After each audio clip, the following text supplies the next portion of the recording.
Newport's lineage stretches back to pre-Norman days, when it was the chief market town of the area between the rivers Rumney and Usk. Following their conquest of England in 1066, Norman lords entered Wales in 1090, and Newport became a lordship centred upon a Norman castle, probably on Stow Hill. The town grew up as the main trading centre of the lordship, centred around Stow Hill, with a wooden bridge to give access to the east side of the river. As the town fortifications were added, the site of the castle was moved to its present position at the gateway to the old town next to the modern town bridge.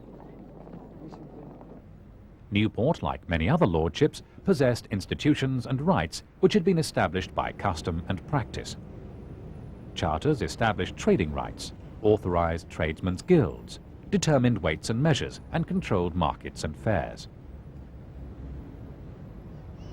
The town was governed by lordship charters until the 1835 Municipal Corporations Act imposed a uniform system on all boroughs and provided for the election of governing town councils.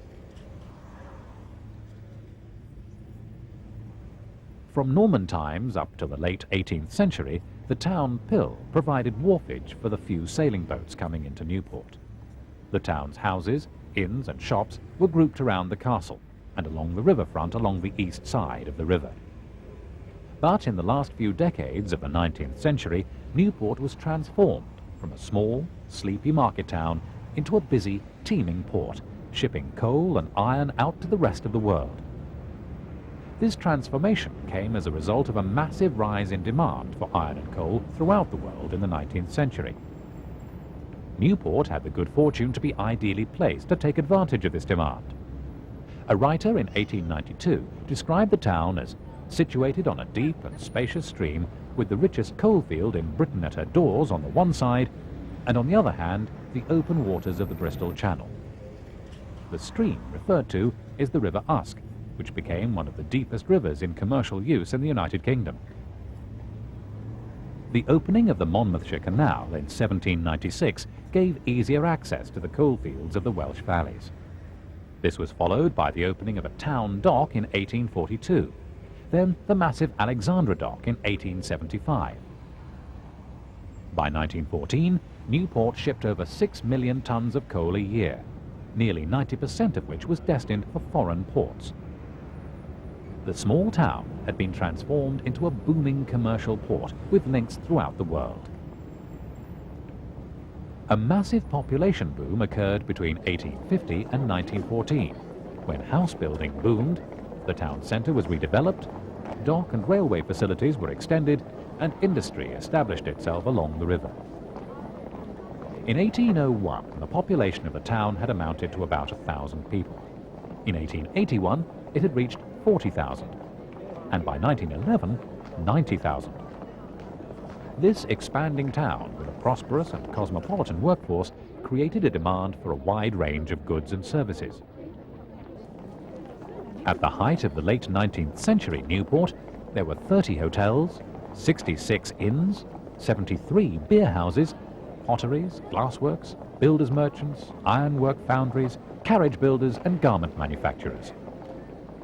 Engineering works and foundries encircled the docks, producing anchors, chains, rudders, boilers, cranes, hoists and winding gear, all set up to service the developing shipping, railways and collieries.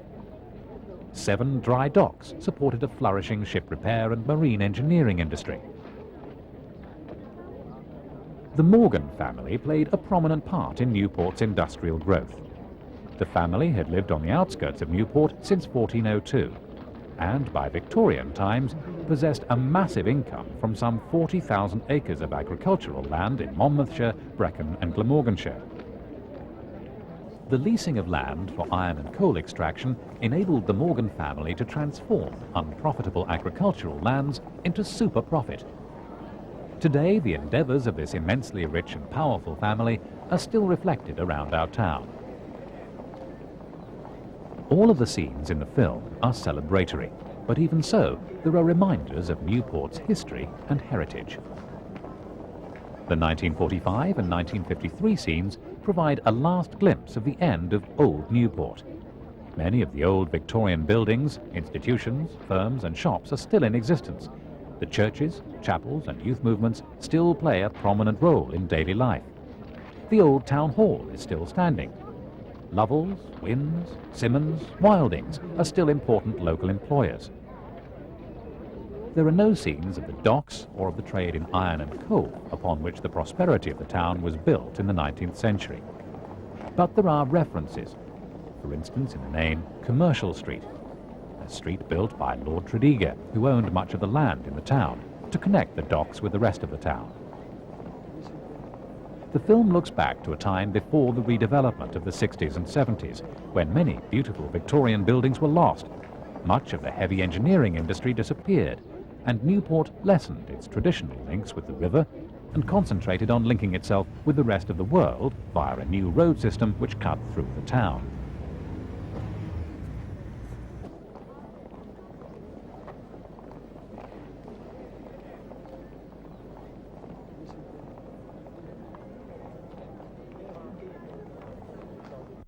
Today is VE Day, was the headline for the South Wales Argus for May the 8th, 1945, as it was for newspapers across the country. The South Wales Argus was established in 1892 to promote the Liberal cause and holds a special place in the hearts of many Newportonians. It had supported Newport throughout the dark days of war, and this particular edition is still part of the treasured possessions of many Newportonians. The paper for this day reports that on the whole the people of Gwent took the news quietly. Bunting appeared on the streets, and on the night of the 7th, servicemen, particularly Americans, made merry in the streets. The spirit generally was one of relief and thankfulness. The blackout finally ended on the 7th.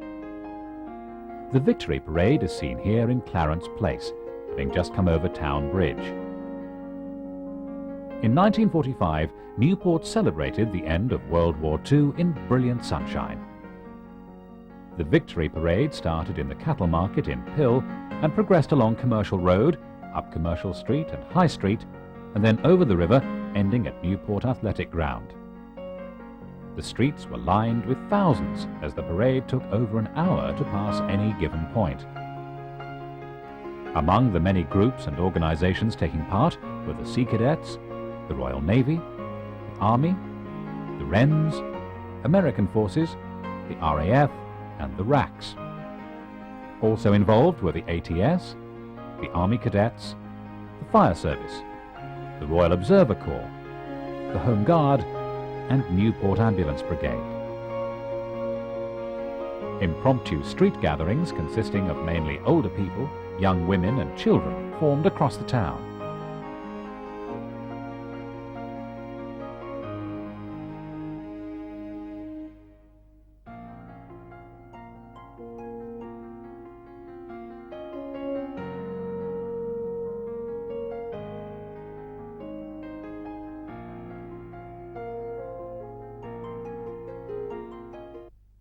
The Newport Street Carnival was an annual event, and this particular carnival was filmed not long after the war had ended.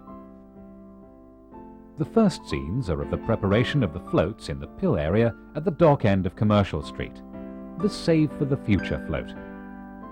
In immediate post-war Britain, there was a big emphasis on national savings, rebuilding and regeneration.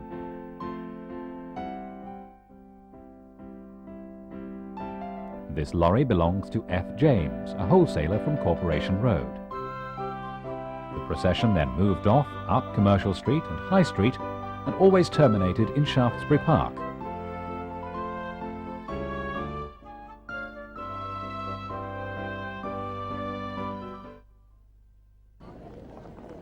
Newport celebrates the liberation of Paris, August the 25th, 1945. These views are of Newport Station and Commercial Street.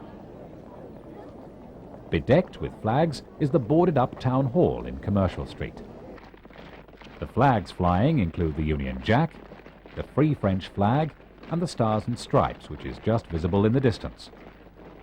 Prior to the march past, the flag of Free France was hoisted, the bells of St. Woolos Cathedral were rung, and strains of the Marseillaise filled the town centre. Among the parade marching past the town hall is a Somalian. The Somalis worked in large numbers in the docks of Newport and Cardiff, and both still have large Somalian communities. They generally worked in the ship boilers, as they could stand the extreme heat.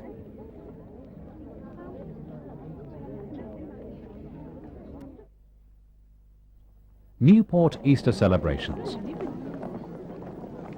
An important annual event observed in the town until the 1960s was the Easter Parade, which formed part of Newport's Easter celebrations. Led by the band of the Boys Brigade, the parade included children from the Sunday schools of the area. The following films vividly recall the events that took place in Newport to celebrate the coronation of Queen Elizabeth II in 1953. Preparations and events to mark this historic occasion started weeks before the big day. The local paper recorded that, despite golden sunshine and soaring temperatures, in fact the finest Whitsun for years, there was no big holiday rush from Monmouthshire. People from all over the country conserved their funds for the lavish coronation celebrations that would take place the following week. Many employees in the area were at work in order to have time off during the festivities. The South Wales Argus kept their readers up to date with every possible royal story. There were cake recipes with wonderful names like the Union Jack Cake, Guards Bars and Apple Crowns. The local cinema featured a three-dimensional film billed as the first 3D film of the royal family. The recording was shown daily from 9:30 a.m. and at 15-minute intervals. Local dance halls held nightly parties with, of course, a royal theme, and all manner of sporting activities were organised. Newport Corporation promised to give gifts to any baby born on Coronation Day. Newborns received plated mugs, while their mothers were given 3 guineas. By 1:30 a.m. on the day, the first arrivals made their presence heard, and by daybreak, several boys had been born, and they were named, of course, Philip. The efforts made by Newport citizens to turn their town into a riot of colour were reported in the Argus. Once more, the people of Newport have shown that they can compete with any town when it comes to giving positive proof of their enthusiasm for great occasions. The ordinary citizens, whose streets are often dull and drab through the workaday years, have turned them into wonderlands of colour. Men, women and children have united solidly behind the street organisers to vie with neighbouring roads. One other advantage of going gay, writes the paper, is that all the neighbours who somehow didn't know each other before suddenly became friends. In some of the streets, the design for the decorations has been a jealously guarded secret for weeks. In others, the careless visitor has been warned repeatedly to mind the decorations and generally watch his step. Jealousy, or rather admiration, hasn't been confined to streets only. Newport's display has caused many tongues to wag in Cardiff, and several have voiced the opinion, well, they've beaten us both in celebration and decorations. Look out for the rugby season. For months now, streamers have replaced the sugar ration as a bus-queue topic. Beer and bunting go hand in hand in the local. The children have been spending their time making garlands instead of playing hopscotch. The town was awash with thousands of Union Jacks and miles of coloured bunting and garlands during the last few days before Coronation Day. Shop windows are dazzling with red, white and blue, and almost every house bears some form of loyal emblem. The stage was set for a week of gaiety and celebration. Every street had arranged a party, and some are ringing the changes with best decorated house competitions, carnivals, sports and dancing. Pianos were moved into the street as the residents threw away their cares in dance and song.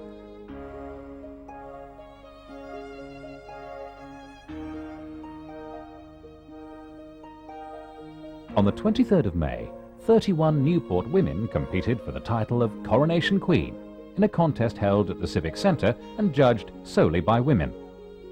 The title was won by Miss Honora Brind of Bridge Street, a 26-year-old shop assistant. Her white towel dress was made by her sister. Runners-up were Myrtle Morpley of Alma Street, Valerie Gladwin of Maple Avenue, Vilma Thomas of Tennyson Road, and Olwen Blackmore of Crawford Street. The competition was judged by the wives of the Coronation Committee, who are rather reserved in their praise of the contestants. very attractive generally, but some of them plainly spoken. The men from the committee were more enthusiastic. They're as lovely as ever, these Newport girls, beautiful. The official opening of the coronation celebrations outside the Civic Centre took place at the beginning of Coronation Week. The mayor is Councillor William Pinnell. The winners of the beauty contest are also on the platform.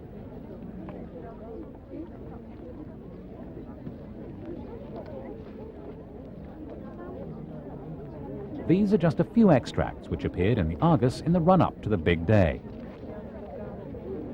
The Pill district of Newport is an absolute riot of colour, with coloured paper flowers proving almost as popular as flags and bunting. In fact, Robert Street's decorations were composed almost entirely of crowns made from red, white and blue flowers, although the occasional Union Jack cautiously poked its head out of the window. Hidden among the crowns and clusters of flowers were fairy lights, which were operated from several powerhouses in the street, each house supplying the electricity for 6 lights. William Street experienced trouble with the weather. On Monday afternoon, a powerful gust of wind blew down part of the castle wall, which had been erected at the entrance to the street. The news quickly travelled to neighbouring Raglan Street, who immediately sent around to find out what help was needed and pitched in to repair the damage. This is the spirit which can be found all over Pill. If a street want to borrow a ladder, they send round to the next street and are promptly snowed under with offers of help. It's this coronation spirit which is rapidly winning Newport the reputation of being one of the best decorated towns in South Wales. On Thursday night, Raglan Street looked a picture. 280 flower baskets swung gently from windows and lampposts. Huge semicircular boards painted in red, white and blue stood around outside each door. A huge star containing 10,000 paper flowers hung proudly above the roadway. But on Friday morning, the scene almost brought tears to the eyes of the organisers. The wind had done its worst. Bunting was torn, flower boxes blown from their perches, the red, white and blue boards were scattered all over the street. However, the residents of the street rolled up their sleeves, and by 9:30, the street was back to its former glory.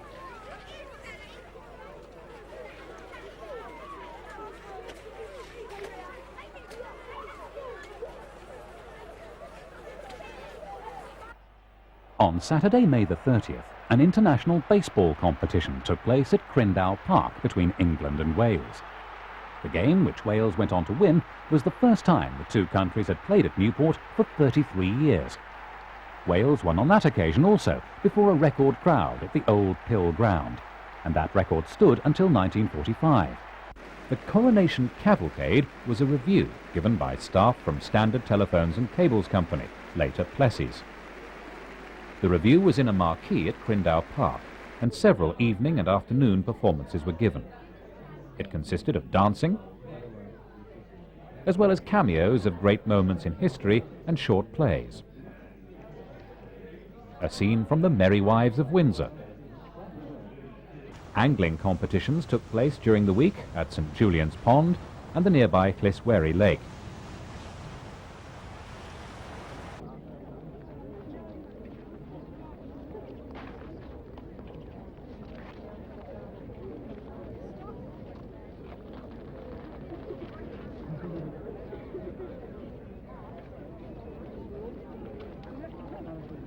Crindau Park was also the setting for this coronation boxing contest on Monday, June the 1st.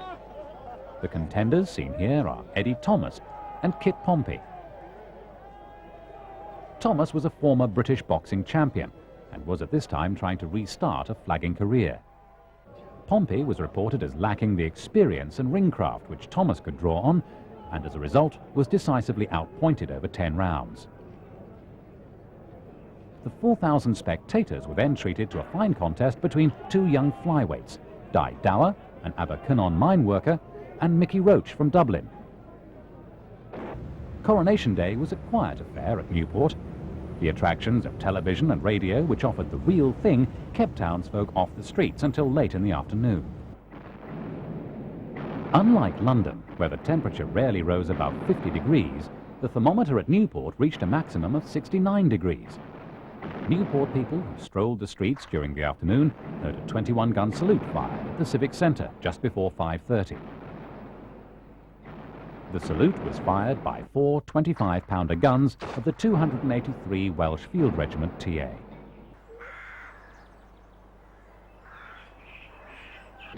At 11 o'clock, Ridgway, Newport, was more like High Street on Football Saturday. Scores of cars jockeyed for parking space near the Crown Ridge.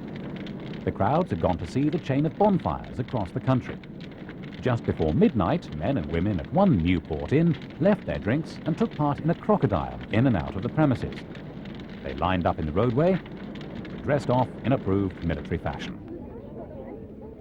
On Thursday the 4th of June, there was an archery tournament at Shaftesbury Park, which commenced at 6:30 in the evening.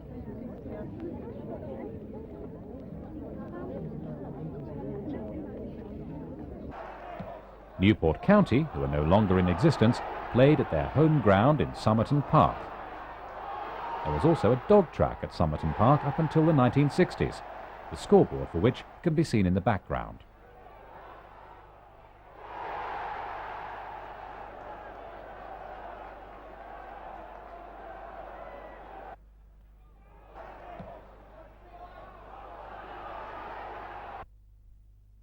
Thousands of pupils from local schools attended a gymnastic display and country dancing at the Newport Athletic Grounds. Another momentous occasion happened during the coronation celebrations, which brought heightened pride to the nation. Mount Everest was conquered, and the Union Jack flew on the highest point of the earth. With no new lands left to conquer, the modern Elizabethans presented their young queen with one of the greatest prizes it was in their power to bestow, a Commonwealth conquest of the world's highest peak. The Union Jack was placed on the summit of the 29,002-foot mountain by New Zealander Edmund Hillary.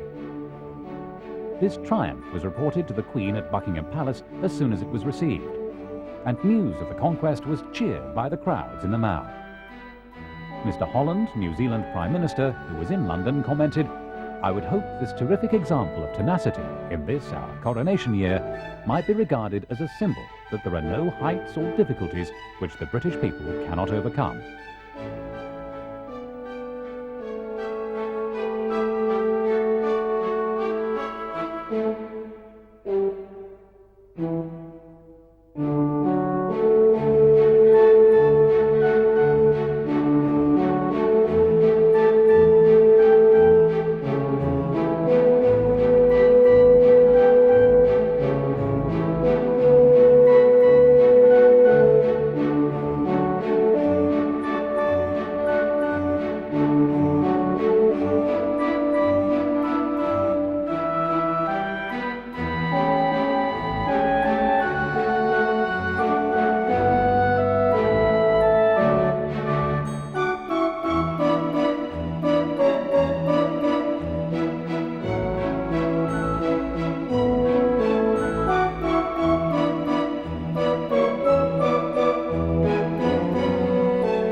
A regatta was organised by the Newport Yacht Club, and hundreds of people gathered to watch the town's small boats race along the River Usk.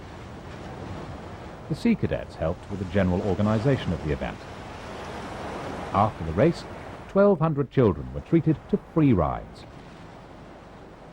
This sequence features Riverside, an area of Maindee just east of the Usk River.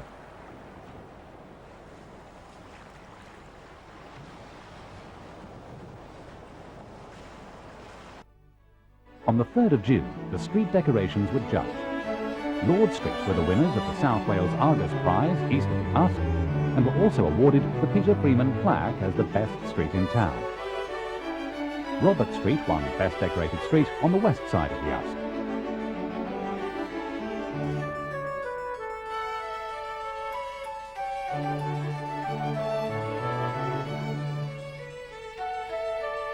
People made their way to the Coronation Parade on Thursday the 4th of June.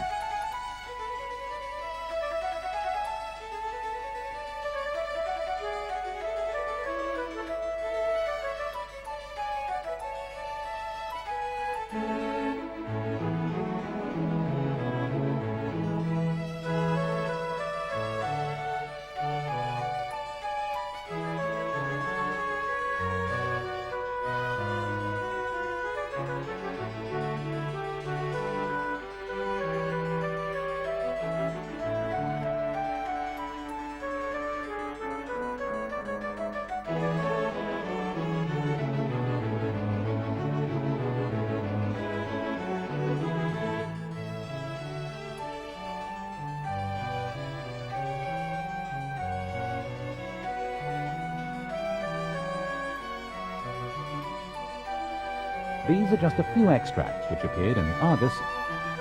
It was carnival time in Newport. Carnival in all its fancy-free abandon, with smiling faces, trumpet blowing in and out of harmony, cheering throngs of spectators, and tableaux illustrating the ingenuity, resourcefulness, and determined-to-look jolly spirit of the contestants. Thousands of townsfolk and ballet contingents lined the main streets of the town through which the colourful procession passed. And even when it rained for a short time, they stayed to enjoy the spectacle. To many of the older folk, the enthusiasm for the affair took their minds back to many years ago, when the Royal Gwent Carnival captured the imagination of the town.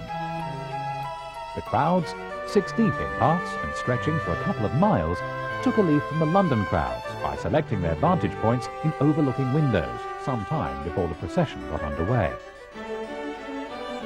As they waited, mothers hoisted the eager children to their shoulders, ready to take in the fascinating scenes of the bands and tableaux. Then, swinging out into Commercial Road from their starting point in the Cattle Market, the band of the 2nd Mona Infantry Regiment, TA, heralded the approach of the procession. Trombones, cornets and big bass drums set the carnival tone to be supported by all the contestants. The children were by now enthralled by the lifelike cameos unfolding before their eyes, and when tradesmen's vans appeared, they paid little heed to the glamorous girls adding to the adorned lorry's appeal. Reason? The same lovely ladies were throwing out toffees, biscuits and other delicacies.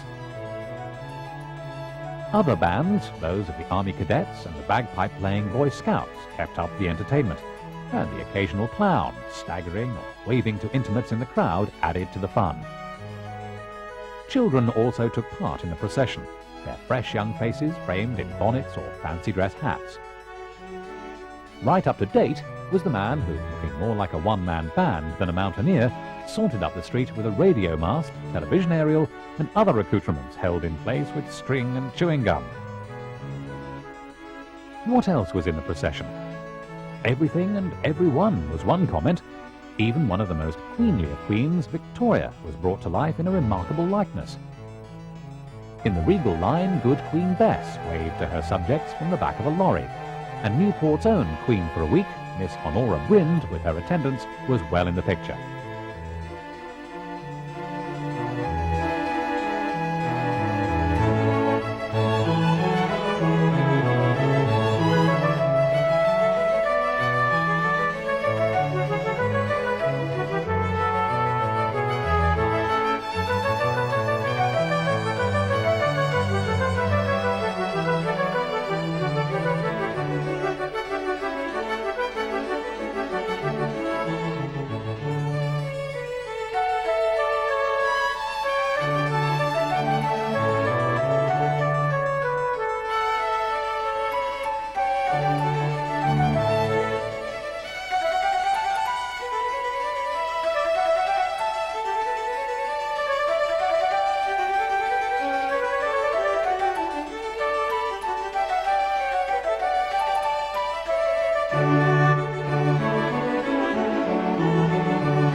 Another event held at Somerton Park was the final of the Mr. and Miss Wales competition on June the 6th, where the female contestants participated in a beauty contest and the males competed in weightlifting and bodybuilding.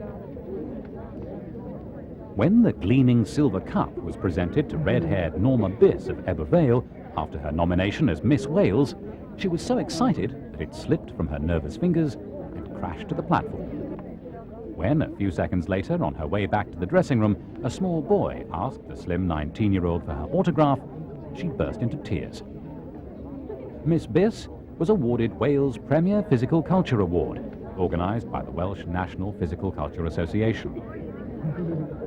In the major men's events, Monmouthshire also claimed some honours, for the winner of the Mr. Wales contest was Swansea policeman 25-year-old Herbert Thomas, who first started physical culture work and lifted his first weight at St. Julian's Boxing Club, Newport, in 1945.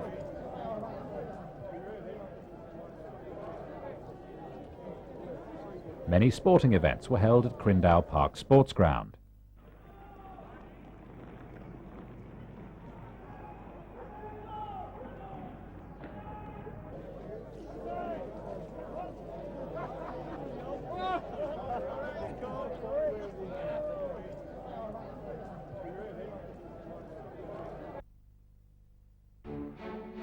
Maindee baths, built in the 1930s.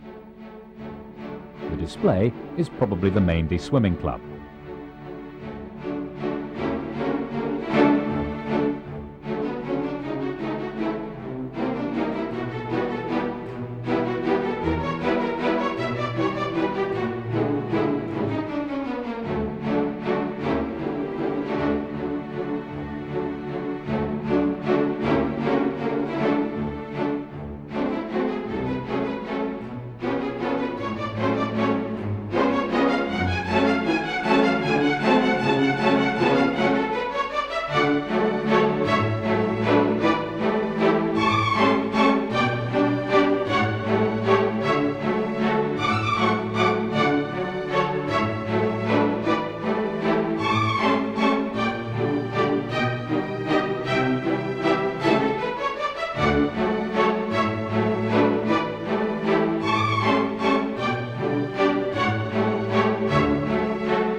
Festivities ended on June the 7th with a military tattoo in Crindau Park.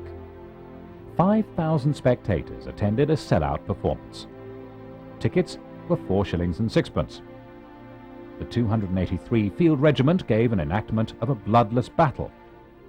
The display began with a tug of war between Newport Police Force and the Army. Newport Police won. As night fell, Newport Police, the Fire Service and the Civil Defence Corps staged bombed down and enemy aircraft in a mock air raid. The Parachute Regiment gave training demonstrations, and the Sea Cadets gave a gun drill display. The tattoo ended with a fireworks display.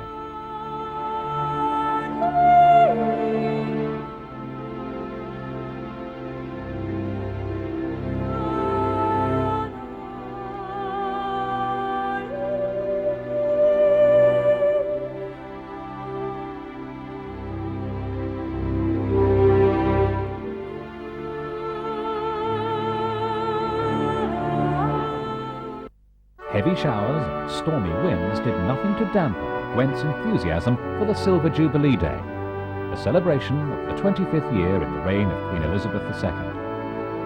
In over 1,000 streets throughout the county, residents either risked the elements or hastily arranged for their street parties to be held under cover. One resident said, "The weather reminds me of Coronation Day." However, people braved the rain, the mayor and mayoress dodged the showers, and street parties and fancy dress parades took place in most of the streets of Newport.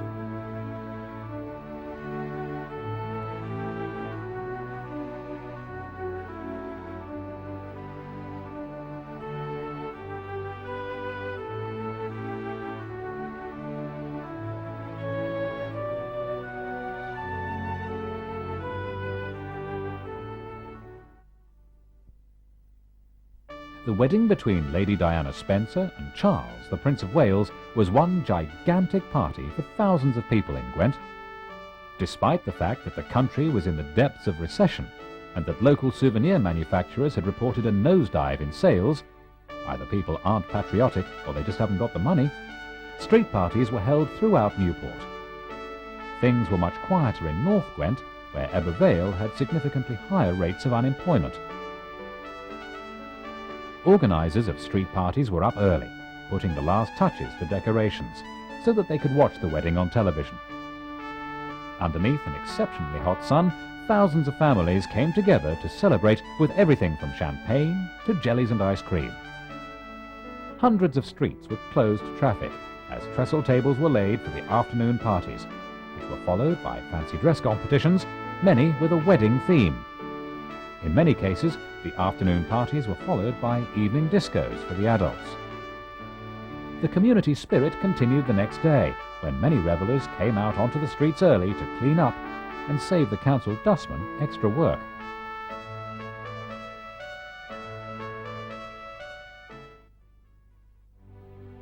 And so ends our journey through time. We hope it brought back fond memories.